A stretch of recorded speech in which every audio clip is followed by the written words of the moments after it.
Hi hello welcome to BRK women. నేను మీ కీర్తి. ఈరోజు మనతో పాటు ఉన్నారు ఫ్యామిలీ కౌన్సిలర్ మరియు మోటివేషనల్ స్పీకర్ కే మాధవి గారు మనతో పాటు ఉన్నారు. మేడంతో మాట్లాడదాం. Hi madam. హాయ్ కీర్తి గారు, ఎలా ఉన్నారు? బాగున్నా మేడం, మీరు ఎలా ఉన్నారు? I'm awesome every time. Okay madam, ఇప్పుడు సైలెంట్గా ఉండడం వల్ల మనకి ఎలాంటి మంచి జరుగుతుంది? అసలు సైలెన్స్కు ఉన్న పవర్ ఎలాంటిది అంటారు?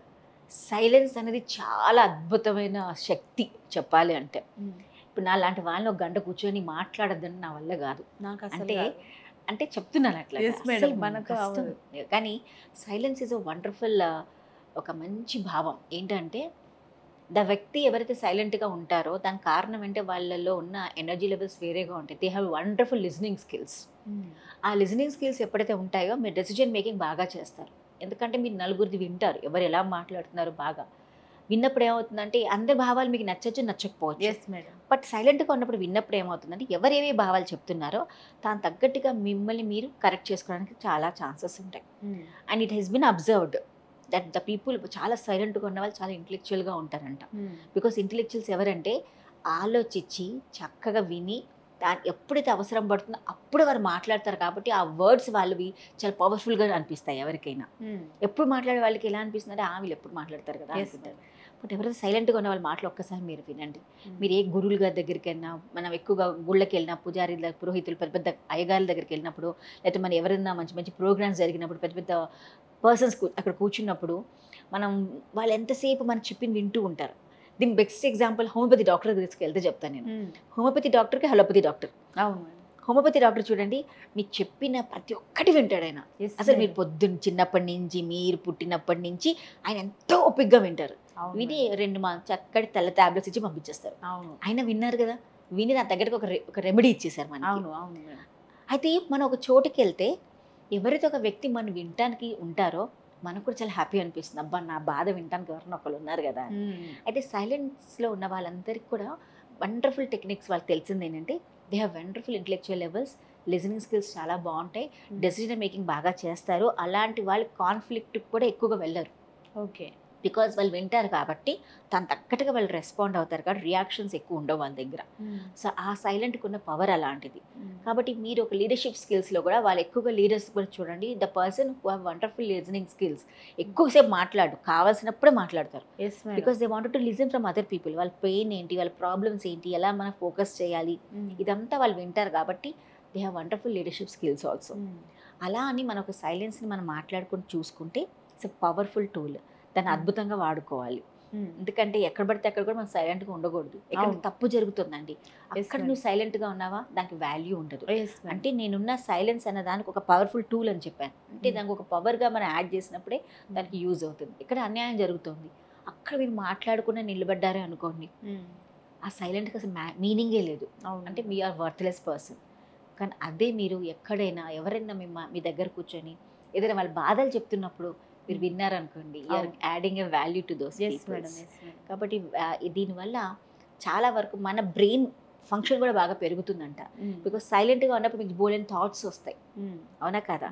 సో థాట్ ప్యాటర్న్ మారుతుంది, ఒక ఆలోచన విధానం మారుతుంది. ఇప్పుడు ఏదన్నా ఇద్దరు దెబ్బలాడుకుంటూ ఉంటారు, గట్టి గట్టిగా అరుచుకుంటారు. ఆ సమయంలో మీరు సైలెంట్గా వినేసి వెళ్ళిపోయారు అనుకోండి, అక్కడ ఏం జరిగింది అంటే అనుకోకుండా మీ ద్వారా కూడా 2-3 మాటలు పెరిగితే అక్కడ పెద్ద కాన్ఫ్లిక్ట్ అయ్యి ఇద్దరికి డిస్టర్బెన్స్ అయిపోతుంది. అది ఒక వ్యక్తి అరుస్తున్నాడు అనుకోండి, మీరు సైలెంట్గా ఉన్నారే అనుకోండి, ఏమవుతుంది మోస్ట్లీ మీరు వినేసి వెళ్ళిపోతారు. ఆ వ్యక్తి కూడా తర్వాత అర్థమవుతుంది ఎందుకురా నేను అరిచాను అని ఫీలింగ్ వస్తుంది. అవును. So silence have a wonderful, అంటే ఆ టైం తెలియాలి. అంటే అలా అని చెప్పి ప్రతిసారి మీరు తిడుతుంటే పడుతుంటే ఈ మనిషిని ఏమని అనుకోవచ్చు, పడతాడులే అనుకుంటారు. అలా కాదు, మీరు చేసే సైలెన్స్కి దాని దగ్గరకు తర్వాత మీరు రెస్పాండ్ అవ్వాలి. దానికి మనం చెప్పాలి, రియాక్షన్ కాకుండా సైలెంట్ గానే సమాధానం చెప్పాలి. పెట్టడం కంటే నార్మల్ గా అయినా సమాధానం చెప్పాలి. ఎందుకంటే ఒకటి ఉంటుంది, మనం communication is not only verbal, it is also non వర్బల్గా కూడా మనం చేయొచ్చు. That is one of that. ఇంకోటి సైలెంట్గా ఉండటమే. సో నాట్ కమ్యూనికేషన్ అంటే మీరు కమ్యూనికేట్ చేయట్లేదు, మాట్లాడతలేదు అంటే కమ్యూనికేట్ కావట్లేదు అని ఏం కాదు. Every time you're communicating only. మీరు ఎవరైనా మీ ఇంట్లో పెద్దవాళ్ళు మాట్లాడుతూ ఉంటారు, మాట్లాడుతున్నప్పుడు మనం ఎందుకు నించుంటాం మౌనంగా, అక్కడ అవసరమా? ఎందుకుంటాం మనం మౌనంగా అక్కడ నిలబడతాం, ఎందుకంటే అదొక రెస్పెక్ట్ ఇస్తున్నాం వాళ్ళకి. వాళ్ళు మాట్లాడుతుంటే మనం వింటాం, అంతేగాని వీళ్ళు వీళ్ళు ఎప్పుడులాగా మాట్లాడతారు మనకు అవసరమా అన్నట్టుగా మన బిహేవియర్ కాదు అక్కడ.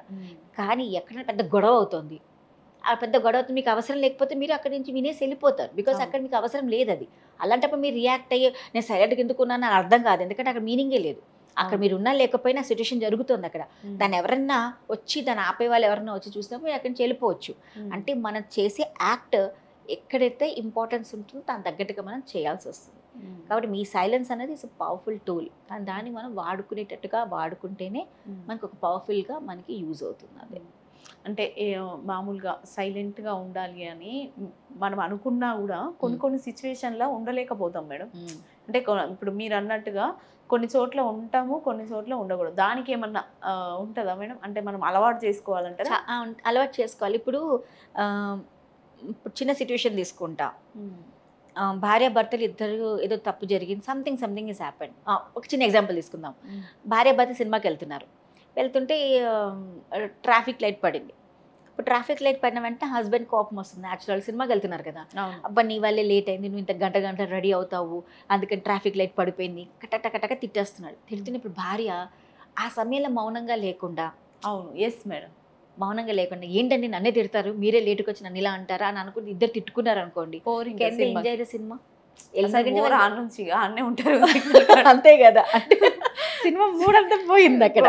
అంటే ఆ సమయంలో సైలెంట్ ఉన్నంత మాత్రం ఆయనకి నేను పెద్ద అవ్వట్లే. అక్కడ ఇంపార్టెంట్ నాకు ఏంటి, అక్కడ మూవీకి వెళ్ళాలి, ఆయన తిట్టారులే, సినిమాకి అయితే వెళ్ళాలి కదా అనుకున్న పాపం పిల్లలు మనతో పాటు కూర్చున్నారు, సినిమాకి వెళ్ళాలని కూర్చున్నారు. నేను కూడా అరిచాను అనుకోండి, ఇప్పుడు సినిమా మూడు అందరికీ అప్సెట్ అవుతుంది, పిల్లలకి మూవీ మూడు వెళ్ళిపోతుంది. కాబట్టి ఆ సమయంలో సైలెంట్ ఉండడం తప్పు కాదు కదా. సైలెంట్ గా వినండి, ఇంటికి వచ్చాక చూసుకుందాం, మనకు తెలిసిన విషయమే. నెక్స్ట్ డే మార్నింగ్ మన చేతిలో వంట ఉంది కాబట్టి ఏదైనా చేసి పంపించవచ్చు. అంటే ఐఎమ్ నాట్ టాకింగ్ దాట్, అంటే మనిషికి ఎప్పుడు ఎలా వాడుకోవాలో తెలుసుకోవాలి. సైలెంట్ గా ఉంటే ఒక నీ మీదైనా బాధలు కలుగుతుంది, నేను ఎవరైనా కొడుతున్నాడో తిడుతున్నారో నా మాటలు అంటున్నారు, అప్పుడు నువ్వు సైలెంట్గా భరించావు అంటే నీ మెంటల్ టెన్షన్ వల్ల నీ స్ట్రెస్ పెరుగుతుంది. అలాంటప్పుడు నువ్వు రెస్పాండ్ అవ్వాలి, ఏం చేయాలో తెలుసుకోవాలి. అంటే ప్రతిదానికి నువ్వు ఎక్కడ మౌనంగా ఉండాలి, ఎక్కడ నువ్వు సైలెంట్గా ఉండాలి తెలుసుకొని చేసినప్పుడే ఆ పర్టికులర్ సైలెంట్కి కూడా మీరు వాల్యూ ఇస్తున్నారు. ఆ పవర్ఫుల్ టూల్ అని చెప్పినప్పుడు దాన్ని పద్ధతిగానే వాడుకోవాలి మనం. సో మీరు ఇందాక అన్నట్టుగా ఎవరన్నా అంటున్నారంటే మనం అయ్యో సైలెంట్గా ఉండకూడదా అని ఫీల్ అవ్వద్దు. Yeah, okay, thank you so much madam. మంచి విషయాన్ని ఎక్స్ప్లెయిన్ చేసి చెప్పారు. అంటే సైలెంట్గా ఉండే పవర్ ఎట్లా ఉంటుంది అనేది మాకు క్లియర్గా ఎక్స్ప్లెయిన్ చేసి చెప్పారు. సైలెంట్గా ఉండడం వల్ల మనకు జరిగే మంచి ఎట్లా ఉంటుంది అనేది కూడా ఎక్స్ప్లెయిన్ చేసి చెప్పారు. Thank you so much madam. Thank you so much అమ్మా.